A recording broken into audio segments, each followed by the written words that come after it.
Après, dans la vie, c'est vrai, tu vois, je vais pas vous mentir, qu'il y a toujours un moment, alors pas toujours justement, tu as des gens qui ont cette chance, entre guillemets. Moi, il y a un moment dans ma vie où j'ai eu une chance que j'ai su saisir, tu vois. Et cette chance-là, qui au début était un tout petit truc comme ça, je l'ai attrapée. Et j'en ai fait quelque chose qui aujourd'hui a beaucoup pris de l'ampleur. Parce qu'à l'époque, c'est vrai que, contrairement à ce que beaucoup de gens disent, j'étais pas destiné du tout à être là où je suis, entre guillemets, aujourd'hui. Contrairement à ce que beaucoup de gens disent sur Internet, je ne suis pas issu d'une famille de personnes qui sont milliardaires ou multimillionnaires ou même très aisées.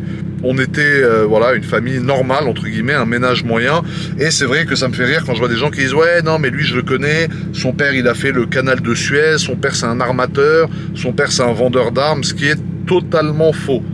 Totalement faux. Il y a des gens qui disent que j'ai hérité de l'argent de mon père, ce qui est totalement faux parce que tant mieux pour lui, il est en vie et il se porte très bien, donc il n'y a aucun héritage dans tout ça. Il y a une chance que je vais garder pour moi parce que ça sert à rien que je l'étale ici et ça serait très très long à expliquer, que j'ai su saisir à un moment.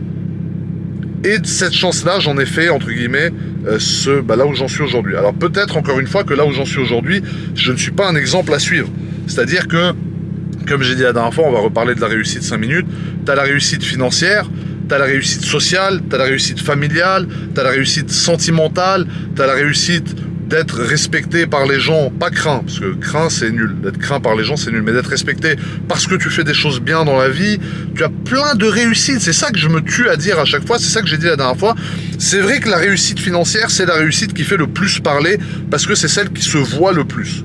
Tu vois un mec arriver en Bugatti Chiron avec une RM à 2 millions au poignet, tu te dis, waouh, il a de l'argent, tu vois, donc ça se voit. Mais moi, je pense à tous ces gens, par exemple, c'est vrai que je prends souvent l'exemple, tu vois, et dites-moi dans les commentaires ce que vous en pensez, c'est un peu une vidéo philosophique aujourd'hui. Quand tu prends un chirurgien ou un médecin urgentiste, voilà. Alors les pompiers et tout, évidemment, respect, et c'est, j'ai pas pris l'exemple des pompiers, alors j'aurais très bien pu le prendre parce que c'est la même chose. Je prends les chirurgiens, les médecins urgentistes. Alors certes, ils gagnent relativement bien leur vie, mais t'as des mecs qui foutent rien de leurs 10 doigts, comme moi quasiment en l'occurrence, que moi juste je suis un petit démerdard, je me mets sur un coup ou deux et je prends mon billet là où je peux le prendre. Mais t'as des gens comme les médecins urgentistes, les chirurgiens, des gens qui sauvent des vies, qui t'ouvrent le buste en deux, frérot, qui te sortent le cœur, qui te mettent une machine dans le cœur, qui te le refont partir, les mecs qui te ressuscitent, qui ne gagnent pas tellement d'argent que ça. Parce que eux, leur motivation principale n'est pas l'argent, par exemple, tu vois. Eux, leur motivation principale, c'est de sauver des gens. Donc eux ont réussi, bon, financièrement aussi, parce que des chirurgiens, voilà, ça reste des gens qui gagnent quand même bien leur vie, mais ils n'ont pas fait des milliards ou des centaines de millions comme certaines personnes qui sont des abrutis peuvent faire, tu vois. Donc eux, ils ont une réussite dans le sens où dans leur réussite, on les respecte, ils ont un vrai rôle dans cette société, ce qui est une forme de réussite aussi. Et même s'ils gagnent pas 290 000 euros par mois, parce que pour gagner des gros montants en chirurgie, je pense que c'est de la chirurgie esthétique, après peut-être que je me trompe, hein, mais c'est ce que je pense, et ben ces gens-là ont réussi 100 fois plus que moi par exemple.